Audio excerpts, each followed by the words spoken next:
kicks things off with One Love Jamaica. Jamaican in New York. You can't walk anywhere in New York, especially in Brooklyn or the Bronx on White Plains Road, and not bump into a Jamaican.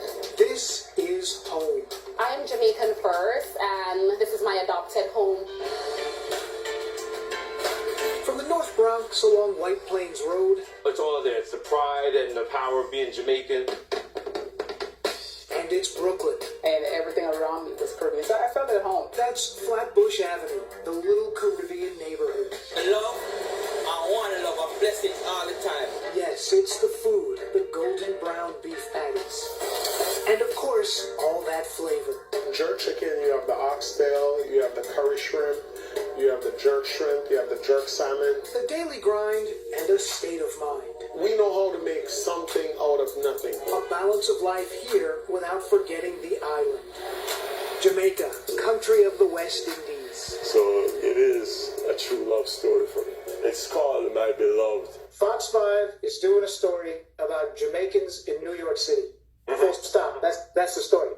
Listen, I saw the email. I said, say less. Let's go right there. Sometimes it seems like there's no stopping Jesus Nice. I just want to, make my immigrant parents proud, my Jamaican community proud, my family proud. A first-generation Jamaican-American from the Bronx, the Wakefield section. In that section of the Bronx is a heavy West Indian culture. From there to here, a hit podcast, Bodega Boys, a show on Showtime, Jesus and Marrow, with fellow New Yorker, the Kid Marrow. Just two guys from the Bronx, two kids of immigrants, just grinding. Their guests include everyone from former President Obama to Dr. Anthony Fauci. Because they know that our audience is one that necessarily might not be reading the newspaper or might not be getting their information from traditional news sources. So the best way to reach them and inform them would be coming on our show. His commercial triumph may be the exception, but a record of success isn't hard to find. Jamaicans have been migrating to the U.S.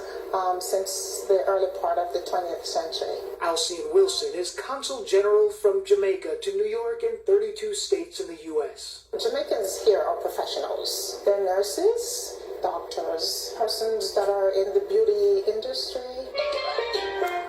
Not far away, it's Flatbush in a little Caribbean neighborhood.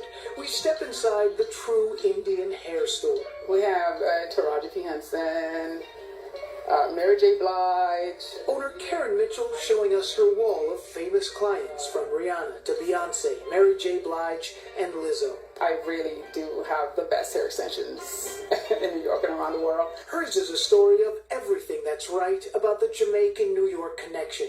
The youngest of 9 children born on the island, she moved here at 12 years old, settling into East Flatbush. Most Jamaicans that I know in New York are just really hardworking people. A work ethic from her own mother. We watched her working hard. We knew. And Karen knew she had to take a chance. While visiting the country of India, she discovered the human hair industry and started bringing in extensions to sell in her neighborhood. It was just a side hustle, but everyone loved it. So she seized that opportunity. Now she has 3 stores in Brooklyn, Manhattan, and Queens, and those celebrity clients. It's been successful, and that's a part to this day. It's like constantly keeping on top of your game, and it's a part of that Jamaican thing. That Jamaican thing. In these neighborhoods, growing stronger for decades, sprouting new success stories, like Allison Dunn's Hibiscus Brew, specializing in Jamaican-inspired smoothies. When you meet a Jamaican, the spirit, the energy, it's just welcoming, it's warming, it's exciting. So, it's spicy. So that's what we all bring here. And we'll bring it back to Jesus Nice. On his show, every guest describes themselves with a neon sign. So I asked him, what would you put it if you could put a neon sign for Jamaicans in New York? I would put to the world, and it's 2DI world, because that's just Jamaica. Jamaica is a small island, but it's produced so many things, culturally, musically, just foods, and just things in general, that it's dominated culture. Wow, so much to be proud of. Yeah, Indeed, it's a special place. Yes, Who hasn't it been is. to Jamaica and not loved it? It's amazing.